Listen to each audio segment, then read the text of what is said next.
15 شعبان کی رات کو حضرت عائشہ فرماتی ہیں میں اٹھی تو آپ بستر پر نہیں تھے، تو میں ڈھونڈنے نکلی تو آپ جنت البقیع میں پہنچے ہوئے تھے۔ تو آپ نے دیکھ کر کہا عائشہ تو کیا سمجھتی ہے کہ اللہ اس کا رسول تمہارے ساتھ خیانت کریں گے؟ میں تو بقیع والوں کے لیے آیا تھا دعا کرنے۔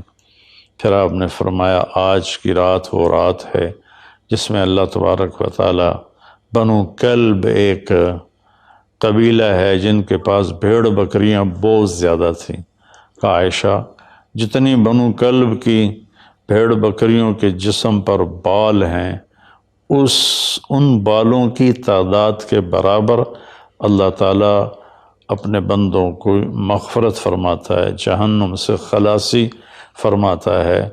اس پر شب برات اور شب مغفرت علماء نے اس کا نام رکھا، میرے نبی کی زبان سے یہ نام نہیں نکلا۔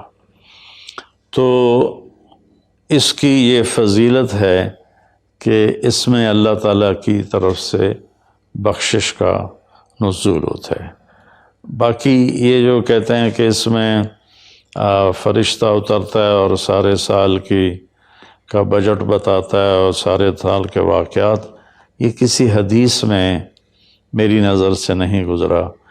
سورہ دخان میں فیہا یفرق کل امر حکیم کا جو آیت آتی ہے تو اس سے پہلے کی آیت شب برات کی نفی کرتی ہے، انا انزلناہ فی لیلۃ مبارکۃ، کہ ہم نے اس سے مبارک رات میں اتارا قرآن پاک۔ تو قرآن پاک تو لیلۃ القدر میں اترا ہے، تو اگر کوئی کسی قسم کے اعلانات ہوتے ہیں تو پھر شب قدر میں ہوتے ہیں، اس رات میں نہیں ہوتے۔ دوسرا یہ ہے کہ اس کے روزے اور بندگی کے بارے میں، شب قدر کی اللہ کے واسطے میری بات دھیان سے سنو، اللہ کی قسم کوئی خاص عبادت میرے نبی نے نہیں بتائی، لیلۃ القدر کی کوئی خاص عبادت میرے نبی نے نہیں فرمائی۔ حضرت عائشہ رضی اللہ عنہ نے پوچھا یا رسول اللہ اگر مجھے لیلۃ القدر نصیب ہو تو میں کیا کروں؟ کہا یہ دعا پڑھو، اللہم انک عفو تحب العفو فاعف عنی، اللہ تو معاف کرنے والا ہے، معافی کو پسند فرماتا ہے، مجھے معاف فرما۔ تو میرے نبی کی عبادت وہی 11 رکعت تہجد کے نوافل تھے، چاہے وہ شب قدر تھی، چاہے وہ شب برات تھی، چاہے وہ شب جمعہ تھی۔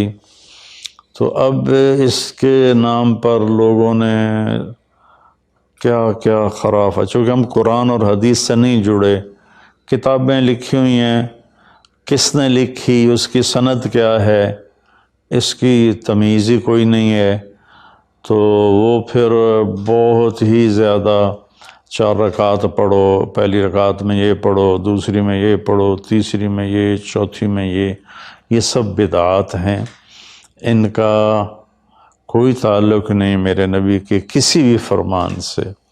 میرے نبی نے صرف عبادت کا فرمایا ہے، عبادت تو شب قدر میں بھی کوئی خاص عمل نہیں۔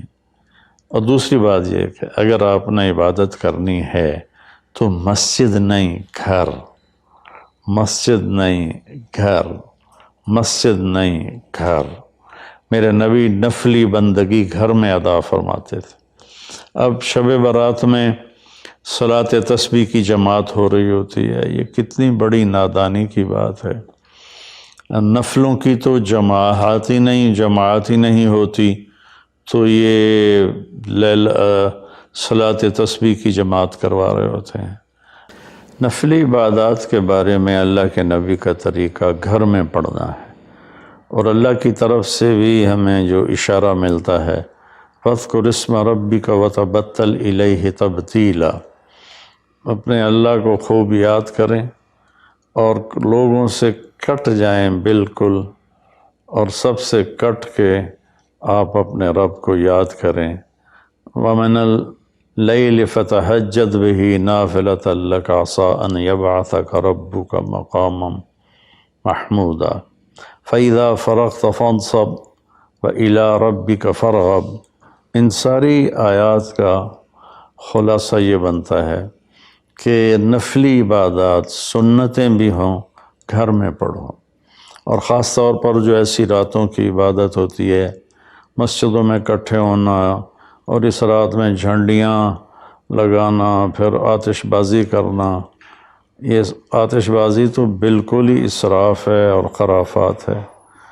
تو میری گزارش ہے کہ میرے نبی کی جو سنت ہے، آپ نفلی بندگی عبادات اپنے گھر میں فرمایا کرتے تھے۔